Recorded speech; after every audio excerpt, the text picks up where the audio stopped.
يعني أظن أنه الآن تبدأ مراسم التشييع. عمرو موسى بيكلم السيد عمرو موسى. كويس طبعا ما تناولش طبعا جسدتها، خد بالك. شكرا.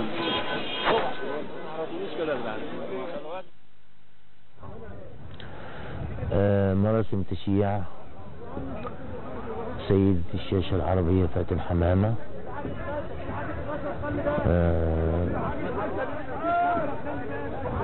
يعني الناس كلها تريد أن تشارك في حمل الجثمان، وطبعا ده فيه ثواب كبير يعني، بس كمان هم بيودعوا حبيبتهم السيدة فاتن حمامة اللي عاشت معانا ذكرياتنا وأحلامنا وتعاملت برقة مع كل الناس اللي تعاملت معهم، ولا أحد يذكر السيدة فاتن حمامة إلا بكل خير.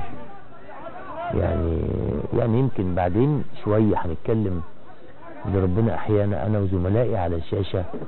يعني دايما احنا في وداع فنان يعني بحجم فاتن حمامة لازم نقعد نعمل حلقات وحلقات، يعني مش بقى يعني نتعمق في تفاصيل هذا العطاء الفني الكبير. يعني وبالمناسبة أنا يعني بحيي السيدة ياسمين الخيام على المسجد العظيم اللي سميته باسم شيخنا محمود خليل الحصري، وعملت فيه مجهود كبير وعملت مسجد رائع الحقيقة.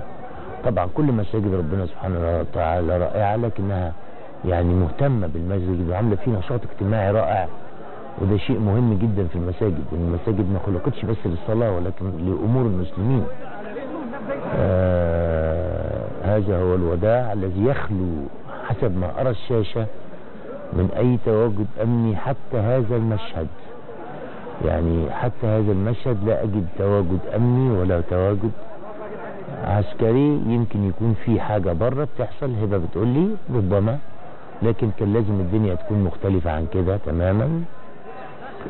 يعني كان لازم الدنيا تكون مختلفة عن كده تماما، ولكنه وداع شعبي كويس. يعني زي ما انتم شايفين المنظر، يعني خطأ كبير من الحكومة، يعني خطأ كبير من الحكومة في وداع فنانتنا الكبيرة فاتن حمامة للأسف الشديد. يعني احنا لسه محتاجين حاجات كتير على فكرة.